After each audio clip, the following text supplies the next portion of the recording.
Itu Bapak datang langsung ke sana? KPU, bukan Oh, ke dari KPU. KPU ya. Kalau nggak salah kemarin Mas Suryo justru datang langsung ke sana juga. Nah itu Bapak bareng-bareng dengan Enggak. Mas Suryo atau beda sendiri? Kebetulan gini, kalau Pak Roy itu menurut saya, pemahaman saya itu bukti material. Yang saya cukup bukti formilnya ini aja. Nanti KPU bisa jelasin nggak tuh SMA yang di Singapura sama yang di UTS itu. Karena kalau ngelihat riwayat ini, itu kan perbandingan ini dari KPU juga. Oke, Zanar. Ini para calon wakil presiden, ada S1, ada S2, ada S3. Nah ini sekarang jadi S2. Tuh Gibran malah bukan pendidikan akhir. Oh, ini sebelum dirubah Pak ya? Iya, sebelum dirubah pendidikan terakhir. Jadi Bapak melihat ada perubahan signifikan ya. Nah, artinya. pertamanya saya menggugat itu kan bingung KPU. Berarti kan ada kebingungan. Kok bisa pendidikan terakhir? Kita sebagai orang yang menyimpulkan ini pendidikan apa nih, macam apa nih? Pendidikan terakhir. Ini KPU loh yang ngumumin loh ya. Jadi kesalahan inilah saya berangkat ngugat. Oke, jadi Bapak sekarang masih tetap jadi beda data proses ya. hukum ya. Bukan yang kayak hanya narasi ngomong-ngomong di jalanan. Benar-benar mencari ada bukti data, ya, pelaporan. Oke. Iya. Dan yang digugat adalah 2. Karena gini konsepnya perbuatan melawan hukum.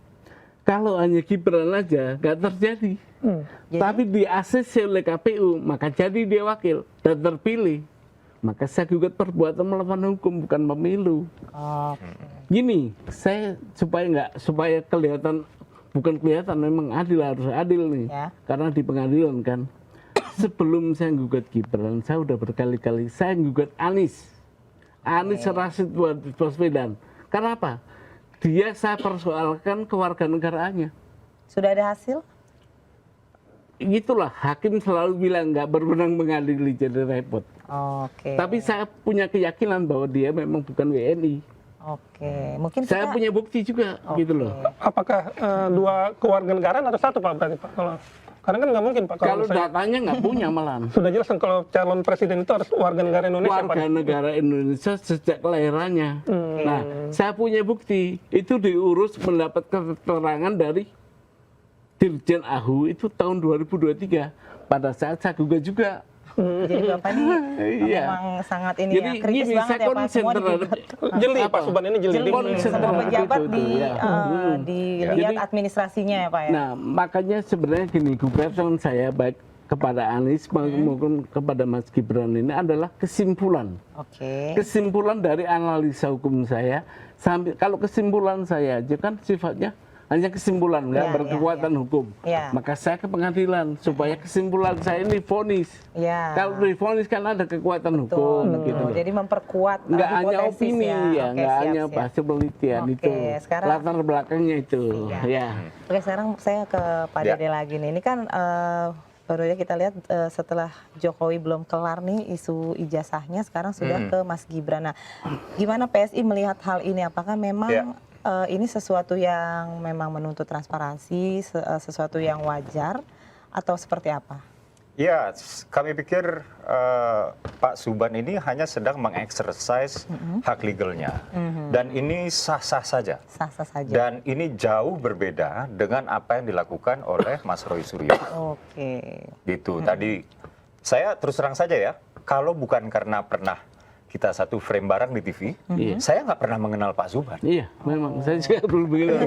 Iya. Artinya Kemudian selalu dipertemukan ya? Bukan, beliau udah banyak nongol di TV, saya tahu beliau orang PSI gitu aja. bukan begitu, tapi maksud saya adalah Pak Suban itu ketika ya merasa menemukan indikasi, langsung membawa ini ke jalur hukum. Bukan nyari tenar, bukan nyari nama, Nggak bikin ini dulu ya, bukan wacana-wacana. membawa narasinya ke narasi politis, gitu-gitu. Padahal nggak punya bukti, misalnya seperti itu ya. Betul, betul. Jadi terus terang kami jauh lebih respect kepada Pak Suban yang ya mungkin kalau sekarang memenuhi undangan TV ya.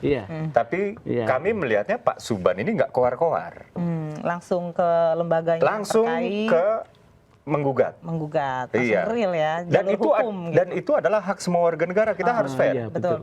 Bahwa Pak Jokowi kemudian melaporkan Pak Roy Suryo, itu juga hak hukum Pak Jokowi. Pak Jokowi boleh dong kemudian dia memperbaiki reputasi politiknya yang sudah dicederai oleh Pak Roy Suryo, gitu. Dan Pak Jokowi boleh dong kemudian melaporkan ini kepada Pak Polisi atau pihak kepolisian, karena ini adalah legal right dari setiap warga negara. Dan apa yang dilakukan oleh Pak Suban ini juga legal right semua warga negara.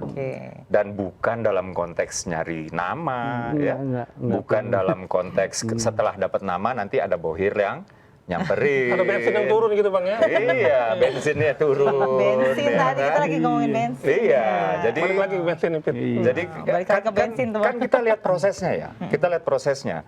Kita telisik. Apalagi saya ini di PSI Ketua DPP bidang penelitian dan pengembangan.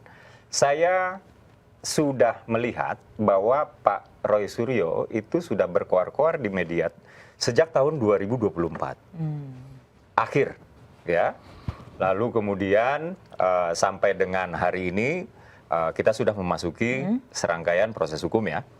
Nah, kalau Pak Suban ini kami melihatnya, ya tahu-tahu media bisa menangkap aja. Iya, gitu. Bahkan yang ngumumin pertama kali itu bukan saya loh. Jadi juru bicara Pengadilan Negeri Jakarta Pusat membuka ini.